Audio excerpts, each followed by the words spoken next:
பரிசுத்த ஆவியே, பக்தர்கள் துணையாளரே, என் கூட இருப்பவரே, என்னுடைய குறைகள் எல்லாம் தீர்ப்பவரே. ஆதியிலே ஜலத்தின் மேல் ஆவியானவர் அசைவாடினார். ஆனால் இந்த ஆவியானவரை குறித்து யாருக்கும் வாஞ்சை இல்லாமல் இருக்கிறது. இந்த நாட்களிலே தாகம் உள்ளல் மேல் தண்ணீரை ஊற்றுவர் என்று சொன்னவர் தோத்து போன வாழ்க்கை வாழாமல், நெருக்கப்பட்ட வாழ்க்கை வாழாமல், நிந்திக்கப்பட்ட வாழ்க்கை வாழாமல், கடன் பிரச்சனை வாழ்க்கை வாழாமல், எல்லாவற்றிலும் நீங்கள் ஜெயமான ஒரு வாழ்க்கை உங்களுக்கு வாழ வேண்டும் என்றால் அதுக்கு பரிசுத்த ஆவியர் உங்களுக்குள்ளே இருந்து கிரியை செய்யும்போது அவர் அநேக காரியங்களை உங்களுக்கு கற்றுக் கொடுக்கும்படி, அநேக காரியங்களை உங்களுக்கு ஆலோசனை கொடுக்கும்படி, அநேக காரியங்களை உங்களுக்கு போதிக்கும்படி அந்த ஆவியானவர் நமக்குள்ளே இருக்கிறார். ஆனால் நமக்குள்ளே இருக்கிற ஆவியானவரை செயல்படுத்தி, நமக்குள்ளே இருக்கிற ஆவியானவரை அவரை சில காரியங்களை சொல்ல வச்சு, பேச வச்சு, நாம் செய்ய வேண்டியதை செய்யாமல் இருப்பதனால தான் இன்றைக்கி நம்ம மாமிசத்தின்படி போவதனால தான் இன்றைக்கி பல போராட்டங்களை சந்திக்க வேண்டியிருக்கிறது. வேதம் சொல்லுகிறது, அப்போஸ்தலர் 1:8, பரிசுத்த ஆவி உன்னிடத்தில் வரும்போது நீ பலனடைந்து சமரியாவிலும் யூதேயாவிலும் சாட்சியாய் இருப்பீர்கள். அப்போ நல்ல வார்த்தை, நல்ல கவனிங்க. நீ ஒரு பலனுள்ள வாழ்க்கை, நீ ஒரு உயரமான வாழ்க்கை, நீ ஒரு அற்புதமான வாழ்க்கை, நீ ஒரு அதிசயமான வாழ்க்கை, நீ கிருபையான வாழ்க்கை, நீ வெற்றியான வாழ்க்கை, நீ சந்தோஷமான வாழ்க்கை நீ வாழ வேண்டும் என்றால் பரிசுத்த ஆவி உன்னிடத்தில் வரும்போதே பலன் எங்கிருந்து வருகிறது? மீட்பு எங்கிருந்து வருகிறது? உன் வாழ்க்கையில், உன் குடும்பத்தில், உன் உடம்புல, உன் சரீரத்தில் ஒரு சோர்வு, ஒரு அசதி, ஒரு கவலை, ஒரு போராட்டம், எழும்ப முடியாமல், வெற்றி வாழ முடியாமல், பிரகாசிக்க முடியாமல், எப்போ பார்த்தாலும் பிரச்சனை, எப்போ பார்த்தாலும் துக்கம், எப்போ பார்த்தாலும் நெருக்கம், எப்போ பார்த்தாலும் தோல்வி, எப்போ பார்த்தாலும் பலவீனா, இப்படி நம்முடைய வாழ்க்கையில் இருக்கும்போது ஒரு பலனை பெற்றுக்கொள்ள உனக்கு வாஞ்சை வேண்டும். ஆனால் எப்போது பலன் வரும், எப்போதும் சரீரத்தில் வல்லமை வரும் என்று கேட்டால் தேவனுடைய வார்த்தை சொல்லுகிறது, பரிசுத்த ஆவியானவர் உனக்குள்ளே வரும்போது நீ பலன் அடைந்து. வாசிங்க பாப்பா. பரிசுத்த ஆவி உங்களிடத்தில் வரும்போது நீங்கள் பலன் அடைந்து எருசலேமிலும் யூதேயா முழுவதிலும் சமாரியாவிலும் பூமியின் கடைசி பரியந்தமும் எனக்கு சாட்சிகளாய் இருப்பீர்கள் என்றார். இங்க பாருங்க, நான் சொல்றதை கவனிங்க. பரிசுத்த ஆவியானவர் உங்களுக்குள்ள வந்துட்டார்னா அவர் உங்களை மட்டுப்படுத்தி, உங்களை கீழ்ப்படுத்தி, உங்களை சும்மா அப்படியே மூடி வைக்க மாட்டார். நீ சமரியாவுக்கு போனாலும் சரி, நீ யூதேயாவுக்கு போனாலும் சரி, நீ சென்னை பக்கம் போனாலும் சரி, நீ பாம்பே பக்கம் போனாலும் சரி, நீ டெல்லி பக்கம் போனாலும் சரி, யூதேயா சமரியா எல்லா பக்கமும் நீ எப்படிப்பட்ட வாழ்க்கை வாழணுமா? சாட்சி உள்ள வாழ்க்கை, சாட்சி உள்ள வாழ்க்கை. இயேசுவின் பிள்ளை எழும்பி இருக்கிறது, இயேசுவின் பிள்ளை சுகமாக இருக்கிறது, இயேசுவின் பிள்ளை மீட்கப்பட்டிருக்கிறது, இயேசுவின் பிள்ளை விடுதலையாக்கப்பட்டிருக்கிறது, இயேசுவின் பிள்ளை செய்வதெல்லாம் வாக்கியம் என்று சொல்லப்பட்டிருக்கிறது. அதே போல இயேசுவை குறித்து நீ சாட்சி சொல்லும்படி, நீ இயேசுவின் பிள்ளை என்று அநேகர் சாட்சியாக இருக்கும்படி அந்த பரிசுத்த ஆவியானவர் உன்னை மேலே மேலே மேலே மேலே மேலே கொண்டு போயிட்டே இருப்பார். எந்த நேரத்தில் சோர்ந்து போக மாட்டாய், எந்த நேரத்தில் கவலைப்பட மாட்டாய், எந்த நேரத்திலும் கலங்க மாட்டாய், எந்த நேரத்தில் நீ வருத்தப்பட மாட்டாய். அப்படிப்பட்ட ஒரு பலனை கொடுக்கும்படி, அப்படிப்பட்ட ஒரு வல்லமையை கொடுக்கும்படி கர்த்தர் உனக்குள்ள இறங்க ஆயத்தமாக இருக்கிறார். ஆனால் அவரை பெற்றுக்கொள்ள நீங்கள் ஆயத்தமாக தான் வேதம் சொல்லுகிறது. பரிசுத்த ஆவியானவர் உனக்குள்ளே வரும்போது நீ பலன் அடைந்து, பலன் அடைந்து, அல்லேலூயா எல்லாம் சொல்லுங்க, பலன் அடைந்து, பலன் அடைந்து. பலன்னா உங்களுக்கு எப்போதுமே ஒரு டல்னஸே வராது, எப்போதுமே சோறு வருது, என்னங்க செய்கிறது ஒன்றுமே புரியல, இப்படிலாம் பேச மாட்டாங்க. என்ன வாழ்க்கை தோற்று போன வாழ்க்கையாக இருக்குது, நான் எங்கே ஜெயிக்கிற மாதிரி எனக்கு என்னமோ தெரியலை, இப்படிலாம் பேச மாட்டாங்க. பேச விட மாட்டார், சொல்ல விட மாட்டார்.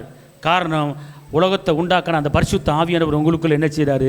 அதுதான் ஆவியானவர் வேணுங்கிற உற்சாகத்தின் ஆவியானவர், சுட்டரிக்கிற ஆவியானவர், கிருபையின் ஆவியானவர், விண்ணப்பத்தின் ஆவியானவர் உங்களுக்கு இருந்து எல்லா கரைத்தை உங்களிருந்து அவர் செயலாற்றுவார்.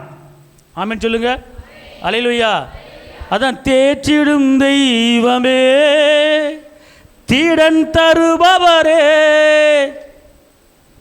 ஊற்று தண்ணீரே, ஊற்று தண்ணீரே, உள்ளத்தின் ஆறுதலே, என் உள்ளத்தின் ஆறுதலே.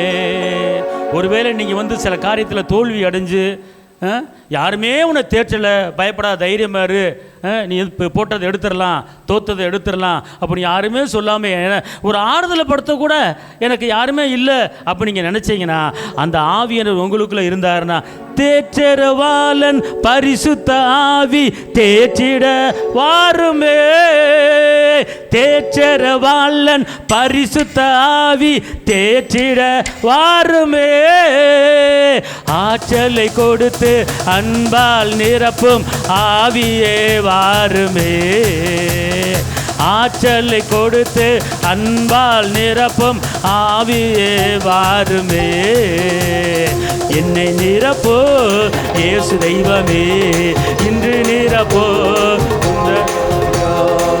என்னை நிரப்போ இயேசு தெய்வமே, இன்று நிரப்போ முந்தன் ஆவியா. ஆவியானவர் உன்னை பலப்படுத்த விரும்புகிறார், ஆவியானவர் உற்சாகப்படுத்த விரும்புகிறார். ஆமென். நான் என்ன சொல்கிறேன் தெரியுமா, உன் குடும்பம் நடத்துவதற்கு, பிள்ளை வளர்ப்பதற்கு, பிள்ளைக்கு தேவைகளுக்கு எல்லா காரியமே உனக்குள்ள இருக்கிற ஆவியானவர் பார்த்து கொள்வார். யெகோவா ஈரே, அவர் பார்த்து கொள்வார். அல்லேலூயா, அல்லேலூயா. நான் சொல்கிறேன், ஆவியானவர் இருந்தார்னா உன் வாழ்க்கையில் உழந்து போன அத்தனை காரியத்தையும் அவர் உயிரோடைய வைப்பார். எப்படி எசேக்கியேல் காலத்தில் எப்படி ஆவியானவர் உழந்து போன காரியத்தை உயிரோடைய வச்சாரோ, ஆமென். நான் சொல்கிறேன், இன்றைக்கி உன் வாழ்க்கையில் உன் குடும்பத்தில் எந்த காரியம் உலர்ந்து போயிருக்கிறது, எந்த காரியம் காஞ்சு போயிருக்கு, ஆனால் அந்த ஆவியானவர் உனக்குள்ள இருந்தார்னா, அந்த உனக்குள்ள இருக்கிற ஆவியானவர் அந்த உலர்ந்து போன எலும்பை பார்த்து பேசு, ஆவி உண்டாவதாக, ஆவி உண்டாவதாக சொல்லிப்பார், உண்டாகும் சொல்லு. அல்லேலூயா. எசேக்கியேல் 37 படித்து பார்த்தீங்கன்னா கர்த்தர் சொல்கிறார் எசேக்கியேலை பார்த்து, இதில் ஆவி உண்டாவதாக. வாசிங்க பார்ப்போம். எசேக்கியேல் 37:10 வாசிங்க பார்ப்போம். எனக்கு கற்பிக்கப்பட்டபடி நான் தீர்க்க தரிசனம் உரைத்தேன், அப்பொழுது ஆவி அவர்களுக்குள் பிரவேசிக்க. இங்க பாருங்க, ஆவி, ஆவி என்னது? ஆவி யாருக்குள்ள பிரவேசிச்சது? யாருக்குள்ள? யாருக்குள்ள? மனுஷனுக்குள்ளயா? பல ஆண்டுகளாக, பல மாதங்களாக மகா திரளாய் குமிது கடந்த அந்த எலும்பை பார்த்து நீ பேசு, அதில் ஆவி உண்டாவதாக என்று சொல்லும்போது உனக்குள்ள இருக்கிற ஆவியானவர் ஆவி உண்டாகும்படி அது உருவத்தை கொடுத்துருவாரு. அதுதான் ஆவியானவர் செய்யக்கூடிய வேலை. அல்லேலூயா, அல்லேலூயா சொல்லுங்க, அல்லேலூயா, ஆமென் சொல்லுங்க. அதனால் நீங்கள் உங்கள் வாழ்க்கையில் எந்த காரியம் உலர்ந்து போயிருக்கு அதை பார்த்து நீங்கள் பேசணும். அல்லேலூயா சொல்லுங்க. உலர்ந்த எலும்புகள் உயிர் பெற்று எழ வேண்டும், ஒன்று சேர்ந்து முழு மனிதனாக வேண்டும், அசைவாடும் அசைவாடும் ஆவியான தேவா. காஞ்சு போன காரியத்தை, உலர்ந்து போன காரியத்தை, மக்கி போன காரியத்தை, பெட்டிக்களை வச்சு பூட்டின காரியத்தை அவர் உங்கள் கண்ணு முன்னால் உயிரடைய வச்சு சேனைகளாய் திரளாய் நிற்க பண்ணுகிற அந்த ஆவியானவர் உங்களுக்கு வேணும்னா இந்த ஆராதனை முடிந்து போவதுக்குள்ள அந்த ஆவியார் உனக்குள்ள இருந்து சில வேலைகளை செய்ய போறாரு. உன் உடம்புக்குள்ள உன் ஆத்துமால உலர்ந்து போன காரியத்தோட நீ எந்த காரியம் உலர்ந்து போய் நீ வந்திருக்கிறாயோ அந்த காரியத்தை என் பரிசுத்த ஆவியானவர் அது உயிரடைய வைக்க போறாரு. அல்லேலூயா, அல்லேலூயா. நல்லா தெரிஞ்சுக்கொள்ளுங்களேன். இங்கே இருங்களேன், இந்த ஆவியானவர் எப்படி வர்றாருன்னா, எப்படி உலாவர் அப்படின்னு கேட்டால் மனுஷன் போல் வரமாட்டார். ஒரு உருவமாக என்ன செய்ய மாட்டார், வரமாட்டார். வெள்ளையை வரமாட்டார், கருப்பை வரமாட்டார், சிவப்பை வரமாட்டார். அந்த கருப்பு தெரியுது பார், கருப்பு நடக்குது, சிவப்பு நடக்குது, அது அவன் வேலை. கருப்பு நடக்குது, சிவப்பு நடக்குது, எல்லாம் அவன் வேலை. ஆனால் நம்ம ஆவியானவர் அப்படி உருவம் வரமாட்டார். அவர் எப்படி வருவாராம், ஒரு காற்றாய் வருவார். காற்றாய் வாசிங்க, யோவான் 3:8. காற்றானது தனக்கு இஷ்டமான இடத்திலே வீசுகிறது, அதன் சத்தத்தை கேட்கிறாய், ஆகிலும் அது இன்ன இடத்திலிருந்து வருகிறது என்றும் இன்ன இடத்துக்கு போகிறது என்றும் உனக்கு தெரியாது. ஆவியினால் பிறந்தவன் எவனோ அவனும் அப்படியே இருக்கிறான். ஆவியினால் பிறந்தவன் எவனோ, அங்க இருங்க, காற்றை பார்க்க முடியாது, ஆனா காற்று சத்தத்தை கேட்கலாம். காற்று சத்தத்தை, உஸ் காற்று,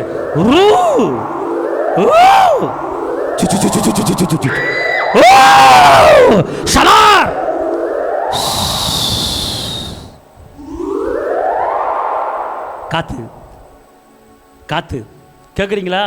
சத்தம் கேட்குதா? ஆனால் அந்த காற்றை நீங்கள் பார்க்க முடியாது. ஆனால் இந்த காற்று என்ன செய்யும் கேட்டீங்கன்னா பேசும். காத்தா வருவார், காற்றா வருவார். மகளே, சாவித்திரி மகளே, நீ பயப்படாத. சாவித்திரி மாமா, நீ பயப்படாத. நீ பிள்ளைகளின் சாவர எல்லாத்தையும் நீ பார்க்க போற. உன் பிள்ளைகளின் சந்தோஷத்தை பார்க்க போற. நீ பயப்படாத. உனக்கு விரோதமா எழும்பாது. நீ துணிந்து போ மாமா. ஓ சாவித்திரி அம்மா, ஓ பயப்படாத. ஓ நான் உன் கூட தான் இருக்கிறேன். ஏன் செல்வராணி, ஏன் செல்வராணி, ஏன் கலங்கி போயிருக்கிற, ஏன் துக்கப்பட்டிருக்கிற, ஏன் மூஞ்சி தொக்க போட்டுக்கிட்டு இருக்கிற, ஏன் மெலிஞ்சு போற? எதை பத்தி கவலைப்படாத. உலகத்தில் இருப்பவனை காட்டிலும் உனக்குள்ள நான் இருக்கிறேன். உனக்குள்ள நான் இருக்கும் போது ஏன் கலங்குற? ஏன் செல்வராணியே வருவாரியா? அல்லேலூயா. செல்வராணிக்கு வருவார், எல்லா ராணிக்கு வருவார். அவர் உனக்குள்ள இருந்தாருன்னா அவர் காற்றாய் வருவார். எப்படி வருவார்? காற்றாய் வருவார். ஆனால் வந்து உன்னோடு பேசுவார், உன்னோடு பேசுவார். நான் ஏன் இதை சொல்கிறேன் அப்படின்னு கேட்டிங்கன்னா, நீங்கள் வந்து என்ன செய்யணும்னு கேட்டிங்கன்னா, நீங்கள் ரட்சிக்கப்பட்டிருக்கிறீங்க, ஓகே நல்லது. நீங்கள் ஞானஸ்நானம் எடுத்திருக்கீங்க, ஓகே நல்லது. ஆனால் பரலோகத்துக்கு போகிறதுக்கு இயேசுவா 2 தகுதி சொல்கிறார். பரலோகத்துக்கு போகிறதுக்கு 5ஆம் வசனம், யோவான் 3:5.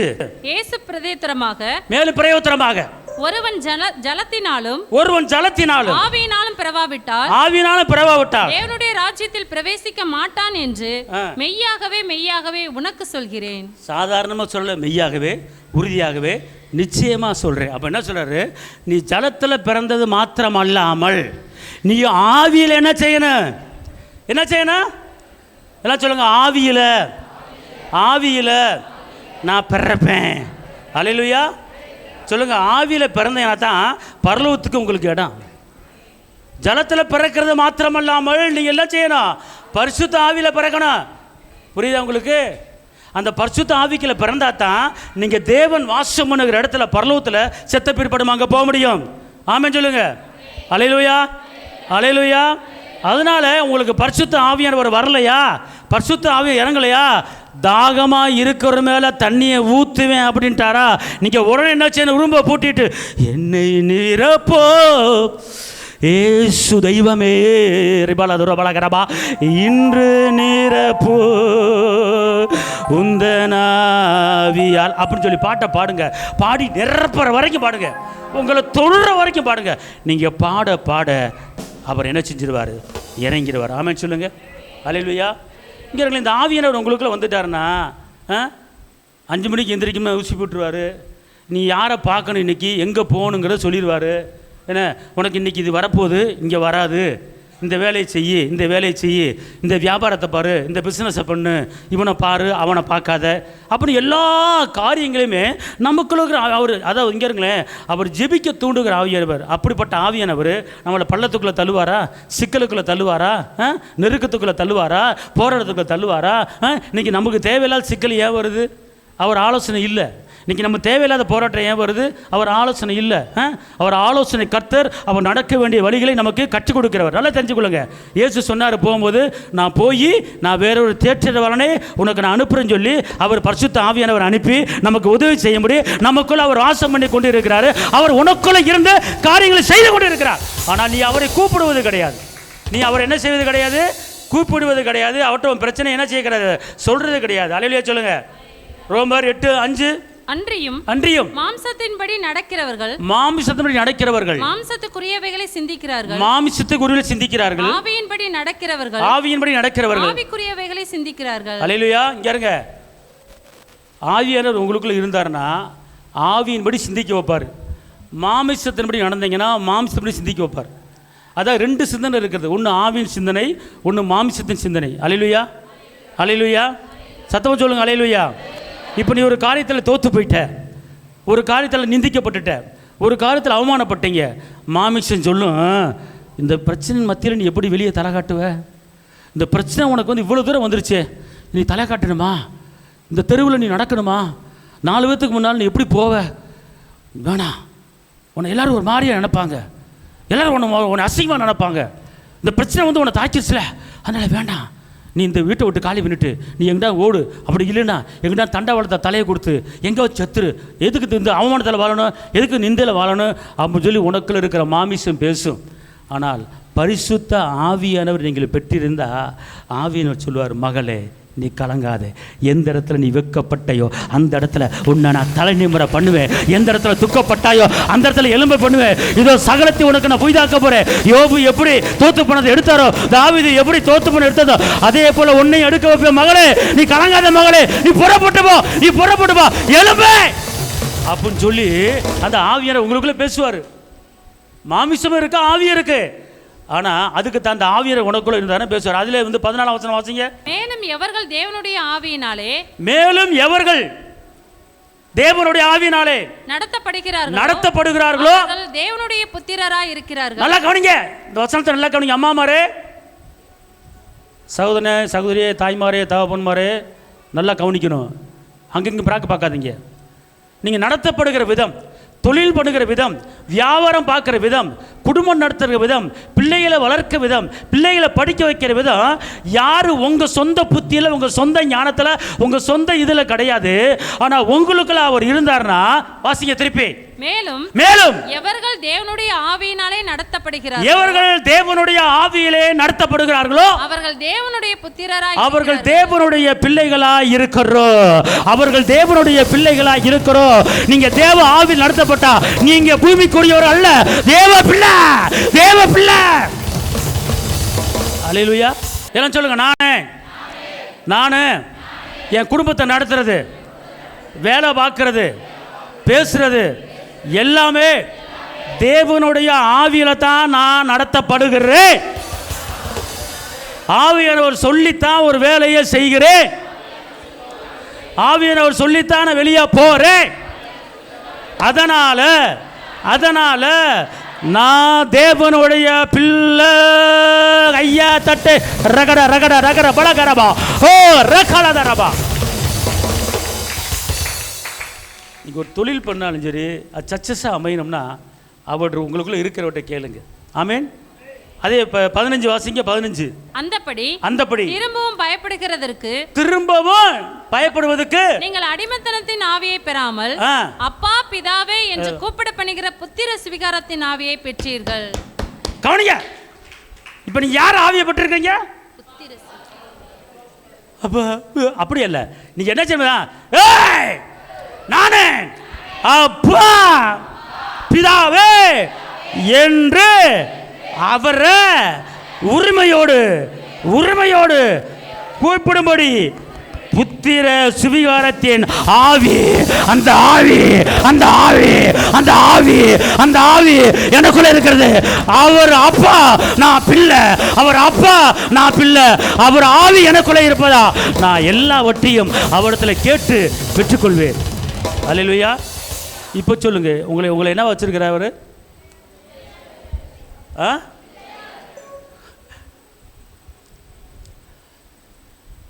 நல்ல இரியத்தில் இந்த வச்சு குத்தி இறக்கணும். நீ போகும்போது கம்பீர நாடகம் நடக்கணும். எப்படி? என்ன நாடகம் நடக்கணும்? அப்புறம் என்ன செய்ய? இந்த மாதிரிலாம் வரவே கூடாது.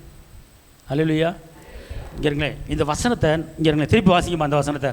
அந்தப்படி திரும்பவும் பயப்படுகிறதற்கு நீங்கள் இதுவரை பயந்தீங்க, இதுவரை சோர்ந்து போனீங்க, இதுவரை கலங்குனீங்க, இதுவரை துக்கப்பட்டீங்க, இதுவரை நெருக்கப்பட்டீங்க. ஆனால் இப்போ நீங்கள் என்ன பண்ணிட்டீங்க? நீங்கள் ஆவிகள் வந்துட்டீங்க. அதனால என்ன சொல்றாருன்னா, பயப்படுகிறதற்கு திரும்பவும் நீங்க பயப்படுறதுக்கு நீங்கள் அடிமைத்தனத்தின் ஆவியை பெறாமல், நான் அடிமைத்தனத்தின் ஆவியை பெறாமல் அப்பா பிதாவே என்று கூப்பிட பண்ணுகிற புத்திர சுவிகாரத்தின் ஆவியை பெற்றீர்கள். எல்லாம் சொல்லுங்க. நான் புத்திர சுவிகாரத்தின் ஆவியை பெற்றிருக்கிறேன். நான் பிள்ளை, ஏசு அப்பா நான் பிள்ளை, ஏசு அப்பா நான் பிள்ளை, ஏசு அப்பா எது வேணாலும் எங்க அப்பாட்ட கேட்பேன், அவரு எனக்கு தருவாரு. ஓ ரா கிளே கிரே கிளே கிரே கிரே. உன் பிரச்சனையை தீர்க்கணுமா? உன் பிரச்சனையை உடைக்கணுமா? உனக்கு சுகத்தை கொடுக்கணுமா? நீ இழந்ததை பெற்றுக்கொள்ளணுமா? அவர் வர்றேங்கிறார் உனக்கு கொடுக்கறதுக்கு. நீ வராத. அல்லேலூயா. 16 வசனம்.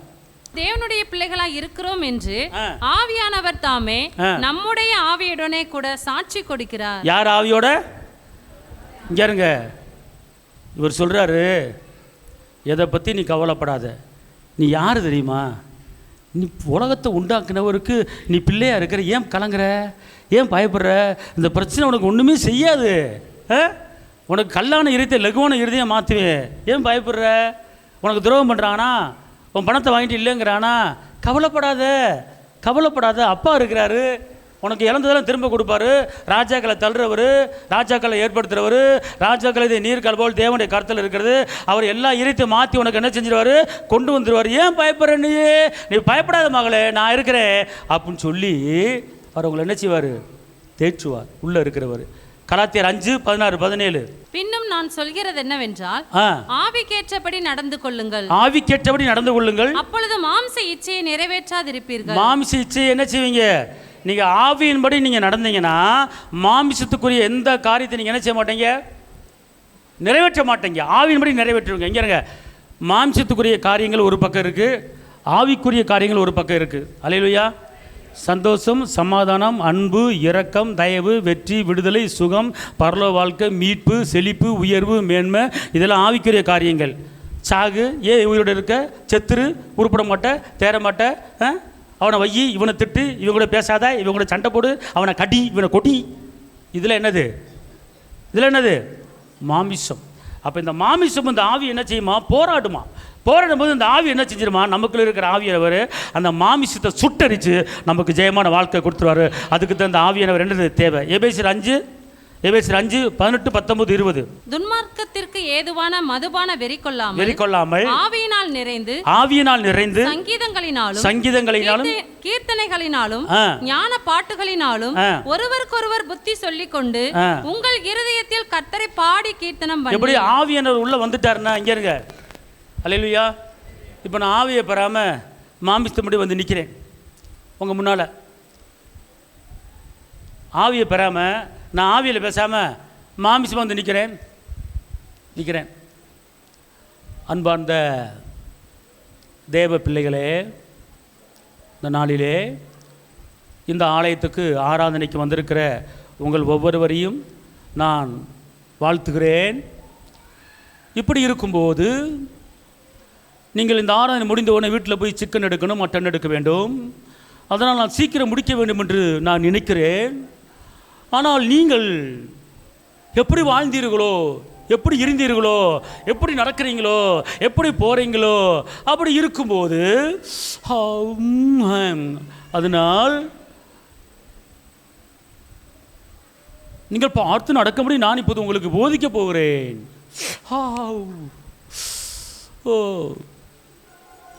நான் இங்கே ஆன, நீங்கள் ஆண்டுருவீங்க. அங்கிட்டு ஒரு ஆள் படுத்துரும், அங்கிட்டு ஒரு ஆள் என்ன செஞ்சிடும்? படுத்துரும்.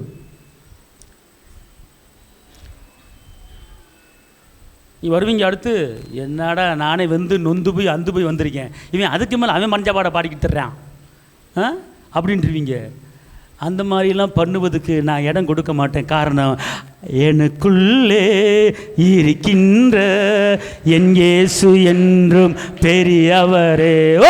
எனக்குள்ளே இருக்கின்ற என் இயேசு என்றும் பெரியவரே. நான் அறியாததும் எனக்கு எட்டாததுமான் பெரிய காரியங்கள் செய்திடுவார். நான் அறியாததும் எனக்கு எட்டாததுமான் பெரிய காரியங்கள் செய்திடுவார். எனக்குள்ளே இருக்கின்ற என் இயேசு என்று பெரியவர். சொல்லுங்க, எனக்குள்ளே இருக்கின்ற என் இயேசு என்றும் பெரியவர். நான் அறியாதது எட்டாத பெரிய காரியங்கள் செய்திடுவார். நான் அறியாததும் எனக்கு எட்டாததும் மான பெரிய காரியங்கள் செய்திடுவார். சொல்லுங்க, எனக்குள்ளே இருக்கின்ற என் இயேசு என்றும் பெரியவரே. ஜெபம் கூட உங்களை சோர்ந்து பண்ண மாட்டார். நீங்கள் யூதால 20ஆம் வசனம் வாசிங்க. யூதால, நீங்களோ பிரியமானவர்களே, உங்கள் மகா பரிசுத்தமான விசுவாசத்தின் மேல் உங்களை உறுதிப்படுத்திக் கொண்டு பரிசுத்த ஆவிக்குள் ஜெபம் பண்ணி. எப்படி ஜெபம் பண்ணணுமா? இன்னொரு எபேசியர் 6 சொல்லப்பட்டிருக்கு, ஆவிக்குள்ள ஜெபம் பண்ணி. அல்லேலூயா. ஜெபம் பண்ணுவது பரிசுத்த ஆவிக்குள்ள ஜெபம் பண்ணணும். எப்படி சொல்லுங்க? ஜெபம் எப்படி பண்ணணும்? இங்கே பாருங்க, ஒரு வாய்க்கால தண்ணியை ஊற்றுனீங்கன்னா அப்படியே போகும்போது இப்போ வாய்க்கால பாதி மண் என்ன செஞ்சு தண்ணி என்ன செஞ்சிடும்? உறிஞ்சிடும். ஆனால் ஒரு பைப்பை நிப்பாட்டி பைப்பில் தண்ணி ஊற்றுனீங்கன்னா நேராக தண்ணி அங்கே முனையில் போய் என்ன செஞ்சிடும்? விட்டுரும். தண்ணி அந்த மண்ணுங்கன்னு எதுவுமே என்ன செய்யாது? உரியாது, நேராக போயிடும். அதே மாதிரி தான் உங்கள் ஜெபம் நேராக பரலோகத்துக்கு போகணும். உங்கள் ஜெபம் நேராக பிதாட்ட போகணும். அப்போனா நீங்கள் ஆவிக்குள்ள மாத்திரம் ஜெபம் பண்ணி பாருங்கள், உங்கள் ஜெபத்தை யாரும் தடுக்க முடியாது. உங்கள் ஜெபம் எந்த மண்ணும் உரியாது, எந்த பிசாசு பிடுங்க மாட்டான். கர்த்தருடைய ஆவியானவர் நேராக பிதாவுக்கு மடியில் உங்கள் ஜெபத்தை கொண்டு போயிடுவார். உடனே ஜாங்ஷன், என் பிள்ளைக்கு தான் போ, உடனே வெற்றி. அதுக்கு தான் ஜெபம் எப்படி பண்ணணுமா? ஆவிக்குள்ளே பண்ணணும். அல்லேலூயா. ஆவிக்குள்ளே ஜெபம் பண்ணணும். அல்லேலூயா. ஒரு சில பேர் ஜெபம் பண்ணுங்க அப்படின்னா சரி, அவங்க ஜெபம் பண்ணுறது நம்ம ஊரை விட்டு ஓடுற மாதிரி ஆயிடும்.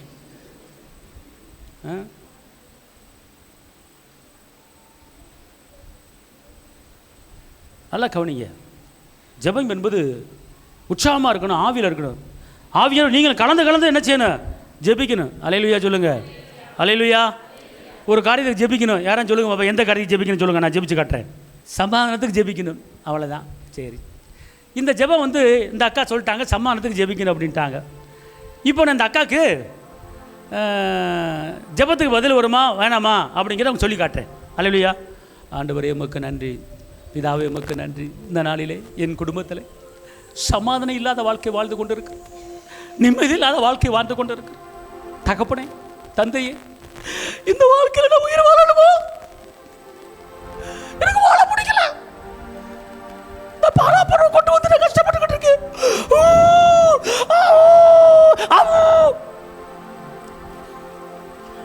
இந்த ஜெபம் என்ன ஜெபம்? மாமிச ஜெபம். இதில் ஆவியானவர் சம்மந்தமே கிடையாது. இதில் என்னது?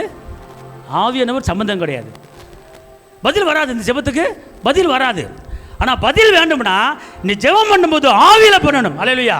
எப்படி பண்ணணும்? தகப்பனையுமே துதிக்கிறேன், பிதாவையுமே துதிக்கிறேன், உன்னதரையுமே துதிக்கிறேன், பரிசுத்தரையுமே துதிக்கிறேன், அப்பா பிதாவே என்று கூப்பிட பண்ணுகிற புத்திர சுவீகரத்தின் ஆவியை எனக்கு கொடுத்திருக்கிறீங்க. தகப்பனே, என் குடும்பத்தில் அடிக்கடி சண்டை வருகிறது, என் குடும்பத்தில் அடிக்கடி முறுமுறுப்பு வருகிறது, என் குடும்பத்தில் கிரியை செய்கிற சண்டைக்கார ஆவியே, முறுமுறுப்பு ஆவியே, இயேசுவின் நாமத்தில் உன்னை கட்டி போறேன்.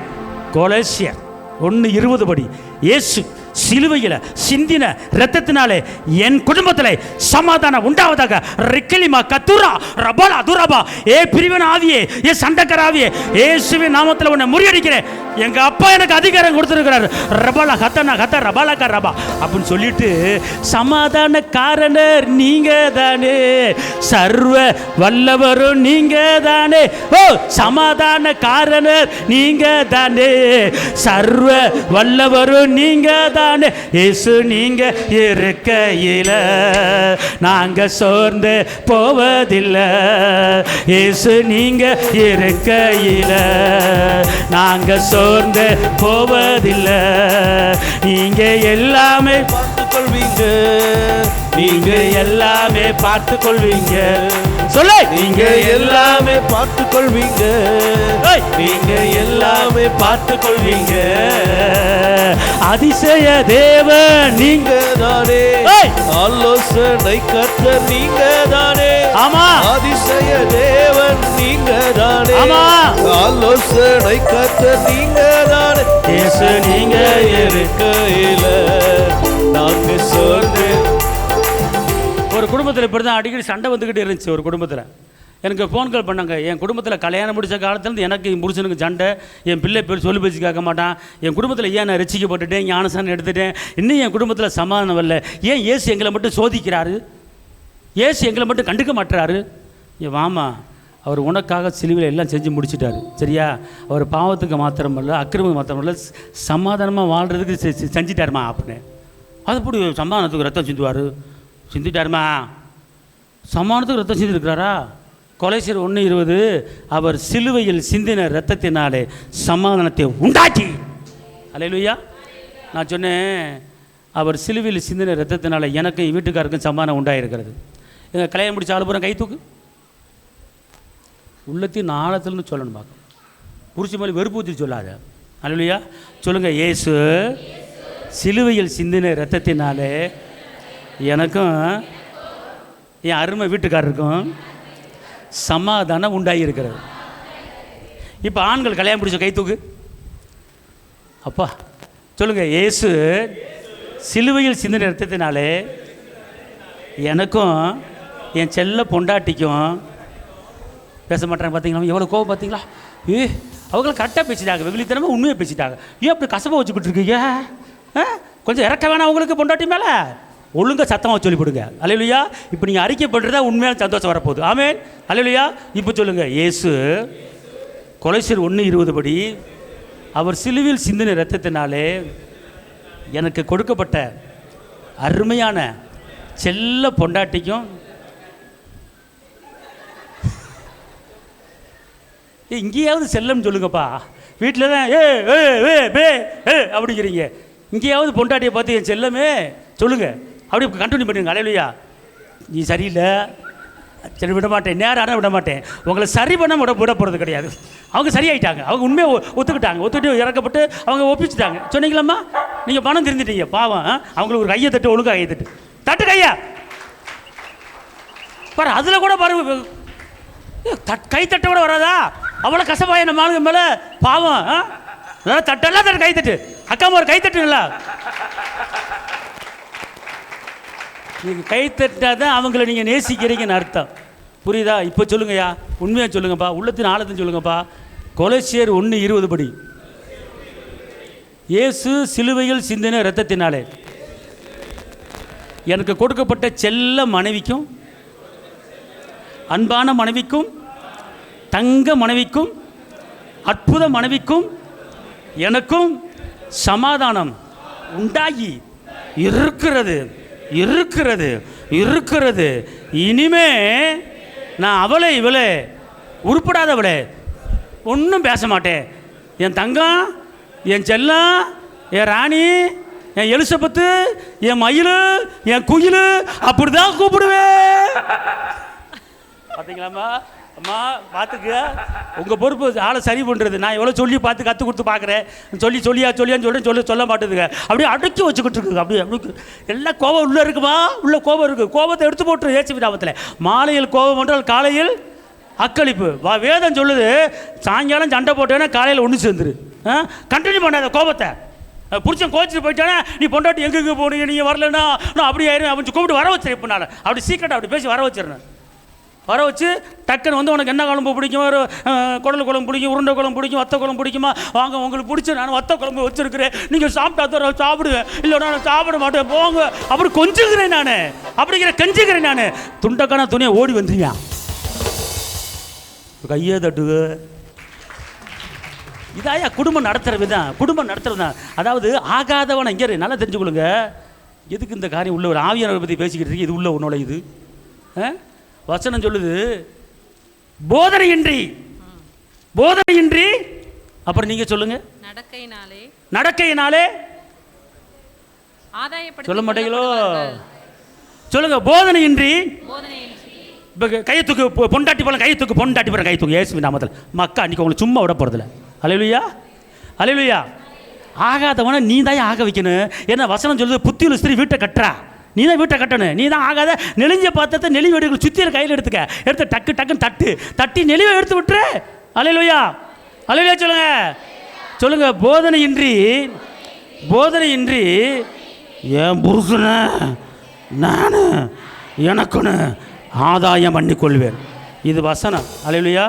போதனையின்றி டீச்சிங் இல்லாமல், போதனை இல்லாமல், நடக்கையினாலே. எப்படி நடக்கையினாலே என் புருஷனை நீ உங்களை விட மாட்டேன். சொல்லுங்க, நானே என் வீட்டுக்காரர போதனையின்றி நடக்கையினாலே அந்த ஆளை என் பக்கம் இழுத்துக்குவேன். எங்க அவனை ஓடுற? எப்படி போட்டிருக்கு? நடக்கையிலே. அப்போ என்ன அர்த்தம்? நடக்கையிலே. போதனை இல்லையா? ஆனால் நடக்கணுமா? அப்படி நடந்தா வந்துடுவானா? எப்படி வருவான்? நடக்கையிலே. ஒன்று சொல்லுங்க பாப்போம், நடக்கையிலே ஒன்று சொல்லுங்க, எப்படி நடக்கிறது? கீழ்படியணும், அப்புறம் அன்பா பேசணும். நடக்கையில் எப்படின்னா, ஏங்க சாப்பாடு போட வாங்க, உங்களுக்கு பிடிச்சது வச்சுருக்கேன், வாங்க சாப்பிடுங்க. ஒன்றும் வேண்டாம். அவர் ஒன்றே ஒன்று வேண்டாம், நான் சாப்பிட்டு வந்துட்டேன், நான் கூழ் குடிச்சிட்டு வந்துட்டேன், நான் வந்து அங்கே பாத்து சாப்பிட்டு வந்துட்டேன், பரோட்டா சாப்பிட்டு வந்துட்டேன், எனக்கு ஒன்றும் வேணாம். சரி விடுங்க, நானும் சாப்பிடல, நானும் பட்டினியாக கிடக்கிறேன், நான் காலையிலையும் சாப்பிடல, மத்தியானம் சாப்பிடல, இப்போ நீங்கள் வந்தோடனே நான் சாப்பிடலான்னுக்கிட்டு இருந்தேன், இப்போ என்னை பட்டினியாக போட்டு கொள்ளுங்க. நான் இப்படியெல்லாம் இருந்ததே கிடையாது, எங்கள் அம்மா வீட்டில் நல்லா சாப்பிட்னேன், எங்கள் அம்மா வீட்டில் நல்லா சாப்பிட்டேன், நீ என்னை பட்டினியாக போட்டு கொள்றேன். ஆண்டவருக்கே வடிச்ச பார்க்குமா, ஆண்டவரே நான் 3 நேரம் சாப்பிடல, இவன் நல்லா கொளுத்து போய் திட்டு புரட்ட திட்டு விட்டேன்னு சொல்றியா, எனக்கு பசி எடுக்குது ஆண்டவரே. இரு நான் சும்மா சொன்னேன், வா சாப்பிடுவா, சோறை போட்டு சாப்பிடு, 2 போட்டு சாப்பிடுவோம் அப்படின்னு சொல்லி போடுவான். இதான் ஒரு ரகசியம், இதான் சீக்கிரட்டு. இதை விட்டு நீ அவன் அப்படி சொன்ன உடனே நான் பரோட்டா சார் எனக்கு வேணாம், அப்படியா போய் தொலை அப்படின்னு போட்டு தட்டில் போட்டு புல் கட்டிக்கிட்டு இருக்காங்க. போடா, நான் நீ சாப்பிட்டேன் என்ன அப்புறம் வரியாவே வரமாட்டியா? நீ என்ன பண்ணு, நடக்கையில். எப்படி நடக்கையில்? அப்படின்னா வாங்க உட்காருங்க, அப்படி என்ன செய்யணும், வரணும். நீ பாட்டுக்கு அவன் வேலை விட்டு வரும்போது நீ எனக்கு என்ன முடி இப்படி முடிய அப்படி தொங்க போட்டுக்கிட்டு நைட்டியை போட்டுக்கிட்டு ஒரு அப்படியே வேர்த்து விறுவிறுத்து அப்படி அப்படியே அப்படியே வாங்க அந்த பாப்பா என்ன பிசாசு மாதிரி இருக்கிற, என்ன விளங்கவையா பாரு, அந்த வீட்டில் பாரு அந்த பொம்பளை எப்படி இருக்கு, நான் பிசாசானை கட்டிக்கிட்டு இருக்க அப்படின்னு சொல்லக்கூடாது. வரும்போது என் காலை வேலைக்கு போனால் சாயங்காலம் வரும்போது கொஞ்சம் தலை சீவி, கொஞ்சம் முகத்தில் ஒரு பவுடர் போட்டு ஒரு நல்ல துணியை கட்டிக்கிட்டு வாங்க உட்காருங்க, அப்புறம் காபி போட்டு இந்தாக்க சாப்பிடுங்க அப்படிங்க பார்ப்பான். இன்றைக்கி நல்லா இருக்கடா, நீ கல்யாண நாள் எப்படி அப்படி இருக்கடா அப்படின்னு சொல்லியிருப்பியா? நீ பாட்டுக்கு என்னக்கிறாண்டு ஒரு பீத்த சேலையை கட்டிக்கிட்டு அந்த பொண்ணு சேலையை கட்டிக்கிட்டு அப்படின்னா சரி அவன் ஏன்ட்டு போயிடுவான். ஒரு பார்க்கறதுக்கு லட்சணம் மாதிரியா புருஷன் கண்டுகளை பார்க்கறதுக்கு. அப்போ அவனை பார்க்குறான், அந்த அவளை பார்த்துக்கிட்டே இருக்கான், பார்க்க தான் செய்வான். அந்த அந்த போகிறான் பாரு, அவளே வீட்டுக்கார் பார்க்குறாரு, பார்ப்பேன் நீ உன்னைய பார்க்க வையே, பார்க்க வையே, நீ பங்கர் பாரு முடிய தொங்க போட்டுக்கிட்டு அப்படின்னா சரி அவன் வேற ஆளை பாட்டு போயிருவியா. கொஞ்சம் கண்ணுக்கு அல்லேலூயா. இது சம்பந்தம் இல்லாத வார்த்தை, என்னன்னு தெரியல, யாருக்கோ சொல்கிற மாதிரி இருக்கிறது. பிடித்து கொள்ளுங்கள் நீங்கள். அதனால் இன்றைக்கி புருஷக்காரன் காலைல வேலைக்கு போய் சாயங்காலம் வந்தானா கொஞ்சம் நீட்டாக ட்ரெஸ் பண்ணி வாங்க, காப்பி ஒன்று டீ வேணுமா எப்படிங்க இருக்கிறீங்க, கொஞ்சம் ஃப்ரெஷ்ஷாக மூஞ்சி வச்சுட்டு அவனை ஊசரி அதான் நடக்க. நீ பாட்டுக்கு உங்கள் அப்பா வந்திருக்கான், டீயை போட்டு கொடு, உங்கள் அப்பா நாளைக்கு அரிசி வாங்கணும், காசு வாங்கி விட அவங்க அப்பன்ட்ட கேள்ற, அவங்க அப்பன்ட்ட அப்படின்னு கடிச்சான். சரி அவன் கொடுக்க முடியாது, என்ன வேணாம் செய்ய அப்படின்னுவான். நீ என்னமில்ல ராசா, நாளைக்கு அரிசி வாங்கணும் ராசா, கொஞ்சம் கொடுங்க, அரிசி வாங்கணுமே, என்னையே செய்கிறது, தர்றேன் இந்த அப்படின்ட்டுவியா. உன் வார்த்தையில் தான் இல்லை, அதான் நடக்க. அவன் கொடுத்தா தான் அவன் சமைப்பேன், அவன் கொடுத்தா தான் குழம்பு வைப்பேன், அவன் எல்லாம் கொடுத்தான் செய்வேன். அப்படி உட்காந்துக்கிட்டு இருந்தா அவன் உட்காந்தா இருப்பான், அவன் கொடுக்க மாட்டான். அவனை கொடுக்க வைக்கணும், கொடுக்காதவனை கொடுக்க வைக்கணும். அதுதான் நடக்க. காலை வேலைக்கு போனால் மத்தியானம் போட்டு என்னங்க எப்படி இருக்கீங்க, நல்லா இருக்கீங்களா, சாப்பிட்டீங்களா, இன்னும் சாப்பிட்லங்க, நீங்கள் சாப்பிட்டு பிற்பாடு சாப்பிட்லான் இருக்கீங்க, எப்படிங்க நல்லா இருந்துச்சு, காலைல வந்து ஒரு குழம்பு வச்சு கொடுத்து நல்லா இருக்காங்க, அந்த சட்னி ஊசி போச்சாங்க நல்லா இருக்காங்க, அப்படி ஒரு சொல்ல போட்டு பேசுனேன்னு வச்சுக்குவேன். பார்ப்பான் நல்லா இருக்குமா அப்படின்னு சாப்பிட்டுருவியான். அப்புறம் சாயங்காலம் ஏங்க நான் டீ போட்டு குடிச்சிட்டு நீங்கள் டீ குடிச்சிங்களாங்க, எத்தனை மணிக்கு, நேற்று 7 மணிக்கு வந்தீங்க, இன்னைக்கு 8 மணிக்கு வந்துடுவீங்களாங்க, டீ குடிச்சிங்களாங்க, டீ குடிங்க, உடம்பை பார்த்துக்குங்க சரிங்களா, கண்ட ஆள்கிட்ட பேசாதீங்க, சீக்கிரம் வீட்டுக்கு வந்துடு சரிங்களா, சரியாத்தான், அது லைவ் தான் சொல்லு, தப்பே இல்லை, அது லைவ் தான் சொல்லு, தப்பு இல்லை. என்ன ஒரு மாதிரியா பார்க்குறீங்க? புருஷனை தானே லைவ் சொல்கிறேன், வேறு யாரும் சொல்ல வேணாம், புருஷனை மட்டும் சொல்லுங்கள். ஆமே அல்லேலூயா. எங்கேயோ இடிக்குது, எனக்குள்ள ஆவியானவர் இதை சொல்லுங்கிறாரு. நான் ஆவியானவர்த்தை பேசிக்கிட்டு இருக்கேன், எங்கேயோ திசை மாறுது, ட்ரெயின் வந்து ட்ரக் இந்த பக்கம் திரும்புது, இப்படி போயிட்டு இருக்கிற ட்ரெயின் டக்குன்னு இப்படி திரும்புது. என்ன திரும்புனா சமானத்துக்கு வழியை திருப்பு அப்படிங்கிறார். அப்போ எங்கேயோ இங்கே உள்ள சில குடும்பங்களுக்கு இடிக்குதுன்னு நான் உணர்றேன் ஆவியில். அந்த சண்டைக்கார ஆவி அப்படியே வந்துட்டு போகிறான், பிரிவின் ஆவி வந்துட்டு போகிறான். அவன் வந்தாலும் இன்னைக்கு ஆவியானவர் உடச்சி எறிய போகிறாரு, உங்களுக்குள்ளே சமானத்தின் வல்லமை இறங்க போகிறது. ஆமென் சொல்லுங்க, அல்லேலூயா. ரைட், போகட்டும். இப்போ அந்த ஆவி உங்களுக்குள்ளே இருந்தாருன்னா உங்களுக்குள்ள எந்த நிந்தை வந்தாலும் எந்த அவமானம் வந்தாலும் உங்களை ஒன்றும் பாதிக்காது. வாசிங்க அப்போஸ்தலர் 7:55-56. அவன் பரிசுத்த ஆவியினாலே நிறைந்தவனாய் வானத்தை அண்ணாந்து பார்த்து தேவனுடைய மகிமையையும் தேவனுடைய வலது பாரிசத்தில் இங்க பாருங்க எல்லாம் என்னைய பாருங்க, கொஞ்சம் என்னைய பாருங்க. இப்ப ஸ்தேவான் வந்து என்ன செய்றாருன்னா, அவரை வந்து கல்லெறிஞ்சு எல்லாம் அடித்து கொள்ற ரெடி ஆகிட்டாங்க. ஸ்தேவான் மேலே கல் விழுது எரிஞ்சுக்கிட்டே இருக்கிறாங்க. ஆனால் அவர் என்ன பண்ணிட்டாருன்னா, கல் எரியறவனை பார்க்கல, கல்லை எடுத்தவனை பார்க்கல, நேராக வானத்துக்கு நேராக பார்க்குறாரு. அவர் ஆவியில் நிறந்தவராய் பிதாவை பார்க்குறாரு, இயேசுவை பார்க்குறாரு. அந்த பிதாவை பார்க்கும்போது, இயேசுவை பார்க்கும்போது இவன் அடிக்கிற கல்லடி வழியே தெரியல. இவன் கல் முதுகு பக்கம் ஒருத்தர் எறிகிறான், தலைப்பக்கம் ஒருத்தர் எறிகிறான், காலு பக்கம் ஒருத்தர் எறிகிறான். அவள் பிதாவை பார்த்த உடனே, ஆஹா இந்த மகிமையான இடத்துக்கு நம்ம போக போகிறோமே, இயேசுவை நேரில் பார்க்க போகிறோமே, பிதாவை பார்க்க போகிறோமே, அப்போஸ்தலரை பார்க்க போகிறோமே, ஓ மோசே தாவீதை பார்க்க போகிறோமே, சீக்கிரம் எடுங்க அப்படிங்கிற சந்தோஷத்தில் அந்த கல்லெறி பட்டது கூட அந்த ஸ்தேவானுக்கு என்ன செய்யலை, தெரியலை.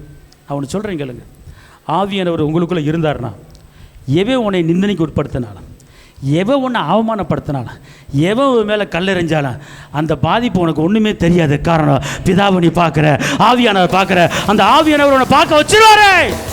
அல்லேலூயா அல்லேலூயா.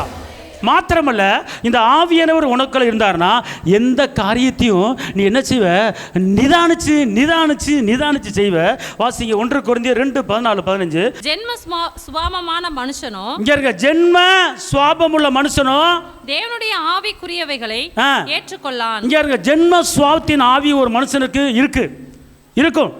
ஆனால் இந்த ஜென்ம சுபாவத்தின் ஆவி ஒரு அந்த எங்கள் தாத்தா எங்கள் முப்பாட்டேன் அவங்க படைச்சாங்க, கொஞ்சாங்க, அதே போல் நானும் செய்வேன் அப்படின்னு சொல்லி அந்த முன்னோர்களுடைய ஆவியோடு சில மனிதர்கள் இருப்பாங்க.